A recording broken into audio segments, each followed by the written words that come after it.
Hi everybody, today I want to speak about chemical bond. Chemical bond is a strong attraction force between the atoms which make the compound. Okay? Usually the chemical bond has a higher energy, depend for the bond. And repulsion and attraction between the bond, the energy can be different. It can usually between 100 and 100 to 1000 or 1100 cubic per mole. We have three types of the chemical bond: metallic bond between the metals, covalent bond between the nonmetals, and ionic bond between the metal and the nonmetals. The first bond I want to explain about it. It is the metallic bond. Metallic bond, as you see, it is between the metals. Okay? The core of the metals, okay, can make a positive core, okay, which has protons and the core of the atoms, okay? But the electron of atoms surrounded this core, and we can call electron cloud or electron sea. Okay, it is full of electron and with a negative charge. Okay, when we add one electron for this system, from other side one electron can goes out. Okay, it can show the conductivity. Okay. Then electron can come and go, okay? And it has a higher conductivity, thermal and electrical conductivity. Metallic bond is type of electrostatic attraction between the metals. Okay? In this property, we can say metals, okay, they are conductant, they have a conductivity to heat, thermal or electric charge. Second, they are shine. Usually they are shine. They have a metallic shine color. Okay? The boiling point and the melting point is variable, different. They have a higher melting point, boiling point, or very lower melting point or boiling point, like mercury. As you see, mercury has a lower melting point, and in the normal temperature, it is a liquid. Okay? Some of them has a malleability, but some of them not. Some of them is soft. For example, alkali metals, they are soft. We can cut with a knife. Some of them are very hard, like iron. Some of them is stable in the normal air, like gold. Some of them is not, and we have to keep it in the oil, like potassium, radium. As you see, there are many different properties for this group of the metals. Okay? Metals, we have a different type of the metals. Okay? In the periodic table, in the last lecture, as you remember, I explained, in the S-black group, we have a alkali and alkali earth metal with the S orbitals. And the transition metals with the orbitals. And in the pure blacks, we have also some metals like aluminum, lead, and other metals. Okay? Okay? And I continue now. And usually the metals are the crystal form. Okay. We go to the second group, it's a covalent bond. As you know, the covalent bond is a chemical bond between two nonmetals. which share electron between two atoms. Okay? As you see, for example, if I have a hydrogen with a hydrogen, they can share electron and become covalent bond. And covalent bond can be classified in two types: polar covalent bond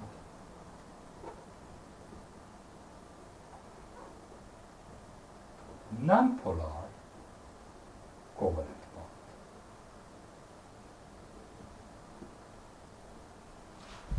Okay? For example, the bond between the hydrogen and chlorine is the polar covalent bond. It's very important. Covalent bond, as you remember, it is sharing electron between the two groups. For example, hydrogen has a 1s. They share 1s electron. As you see here, it is the 1 electron. Okay? They share each other.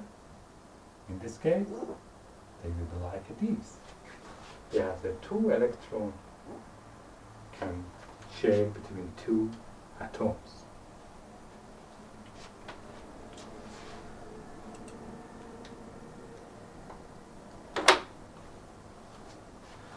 Bond lengths and the bond energy of the covalent bond depend for the type of the bond. In the covalent bond, we have different type of the bond. Single bond, like this. Double bond, like oxygen with oxygen. And triple bond, like for between the 2 nitrogens. Okay? The size of the bond, bond length, okay, in the single bond is bigger than double bond, and double bond bigger than triple bond. Okay? It's very important. The multiple bonds has a short bond length. But bond energy is the opposite. Okay? The bond energy, it is a bond length. And the bond energy, because higher repulsion is opposite. Higher in the nitrogen, and then oxygen, then hydrogen chloride. Okay?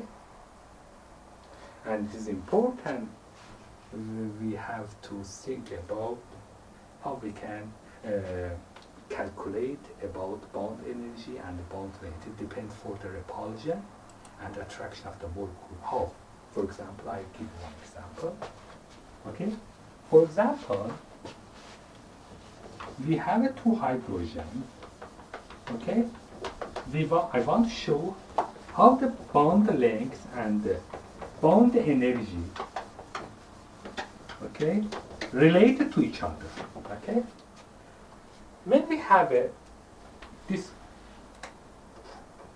energy diagram, and here the lengths, bond lengths, also we can say length or distance. Okay? Okay? If we have, for example, normal 0, and we have a positive and negative energy. Okay?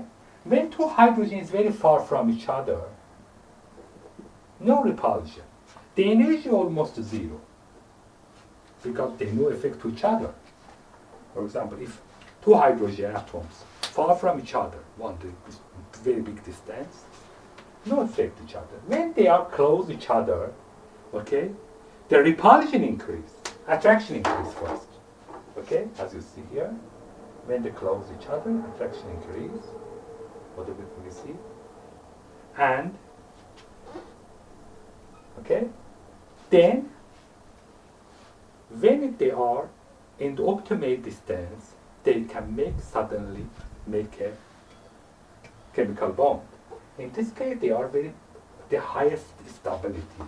You see here, 2 hydrogen has the bond. Okay? Okay? And if we increase again force and if we make more close to each other, the cores and electrons start repulsing each other because the cores close to each other and want to separate, higher repulsion. In this case, energy suddenly go up because the cores, when it is very close to each other, has a so big energy between them, and this is the very high repulsion energy between them. Okay, as you see here, okay, intermolecular length or distance between the two atoms always accept with this rule. When we try to close each other, until we make a bond, okay, they have an energy, and when they make a bond, they have the highest stability, and they release the energy. Okay, and also, as you remember, I explained about the polar and non-covalent polar covalent bond. It is depend for the if the same or symmetry molecule, it is a polar covalent bond. If it is different atoms, they can be non-polar. But how we can recognize, for example, maybe two atoms are different, but if they are non-polar covalent, it is depend for the electronegativity. Okay. Okay. For example, carbon-hydrogen bond is non-polar covalent bond. Okay. Hydrogen with hydrogen also non-polar covalent bond. Why? Because if we have a different electronegativity, okay, is smaller than 0.5, it is a non-polar covalent bond. Okay? If the different electronegativity is bigger than 0.5 and is smaller than 2.1, why 2.1? Because 2.1 is between one metal and non-metal. It is ionic. It is a polar covalent bond. Covalent. And if the electronegativity bigger than 2 point, different electronegativity between 2.1, it is ionic bond. As you remember, then I can say if the different electronegative difference is smaller than half, it is a non-polar covalent bond. Okay? The other covalent bond, which is a very important, is a dotted covalent bond or coordination covalent bond, when the one atom share electron pair and the other accept the electron pair. From that base we can say which the element share the electron pair, it is a Lewis base, and the electron accept, it is a Lewis acid. It is very important. For example, we have a many compound. We can have this bond. We have this bond. For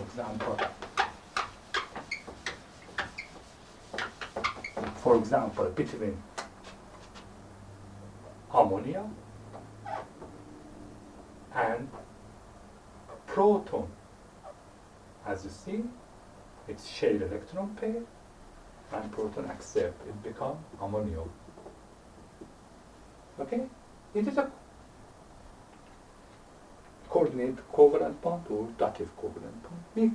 This type of the covalent bond usually is in the complex compound.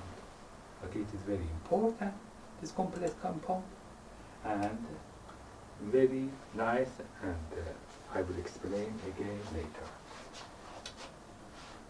The other property of the covalent bond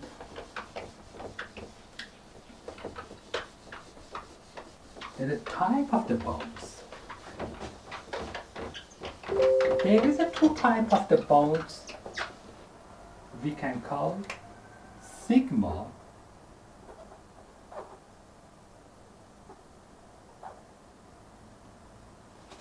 bond and pi bond. Okay? Pi bond, sigma bond, okay, is a single bond.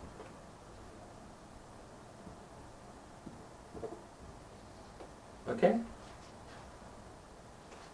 When we have a multiple bond, the second bond or third bond, the double bond or triple bond, the second and third bond are pi bond. Because in the pi bond, the p electrons overlap each other in the side form. Okay? For example, I give example. For example, I have a carbon with a carbon. Okay? Okay?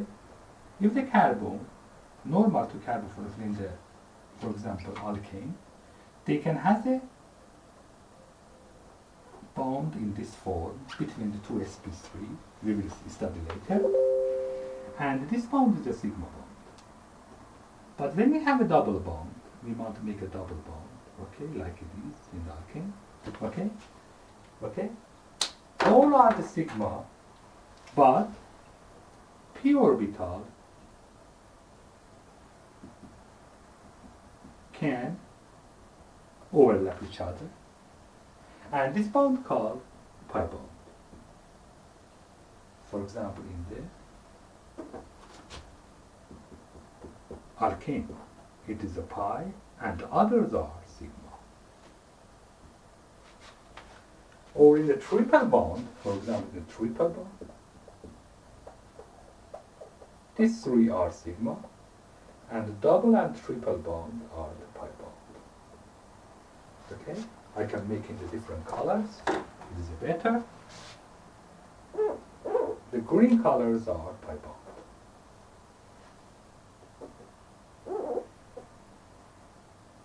Okay.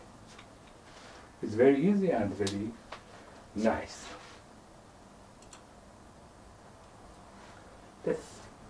The next part, which I want to explain about it, when we have a pi bond and a paired electron, okay, we have a both pi bond or paired electron, or free orbital, okay, in the three cases, okay, we can have a special property which called delocalization, okay, delocalization without the localized bond. What is the delocalization? It depends for the pi bond, okay, pair electron, non-bonding, and free orbital.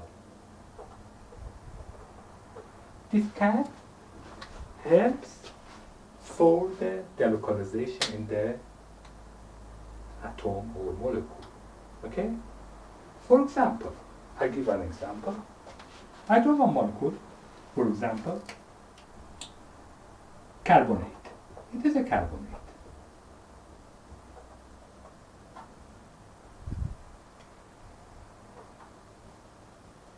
CO3, 2 minus. It is a carbonate. Okay? As you see here, we have a 1 pi bond. We have a non-bonding electron pair, electrons. As you see here, we can bring this double bond here, and we make this double bond like this, which is a mesomeric structure. We will study later, and it will be this structure. Okay, we can say this shape. Okay, or other different structure. Okay, like this.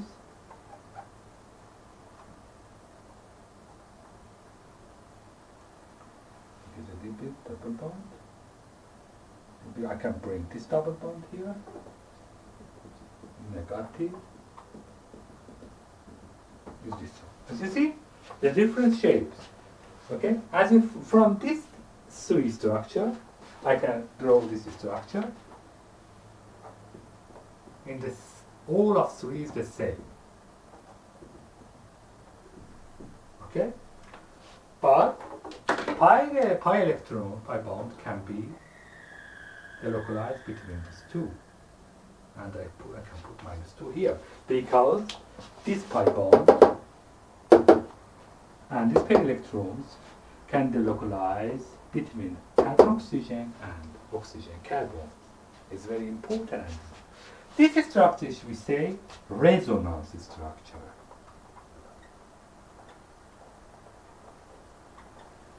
It is a resonance structure which is very important and very nice. Okay?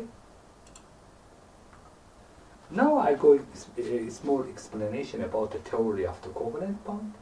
We have two types of the theory, which is very important: valence bond theory and the molecular orbital theory. Okay. In the valence bond theory, they speak about the own orbital of the atom and also the orbitals which overlap of each other with form a bond. It's very important, like what I explained. And the molecular orbital theory speak about collection of the positive charge nuclei, okay, and make molecular orbitals, okay, which are filled with the different with the electrons. It's very important. Both theories, okay, accept four quantum numbers or quantum theories, which we studied in the last lecture. Okay, they are in the subgroup of the quantum chemistry. Okay, and in the valence bond theory, we speak about pi and sigma bond, how we can make a pi bond, as I said, when we overlap the bond p orbital, and in the sigma, when the two orbital linear or end to end, okay, it can form a sigma bond. Okay, and also the third theory of this one, hybridization orbital, which I also spoke about that before. Then in the valence bond theory, I can write here. We have here. I can write here pi and this is very important.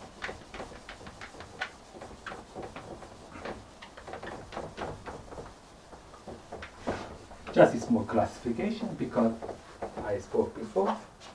Okay, valence bond theory speak about sigma bond, pi bond, and also speak the hybridized orbital.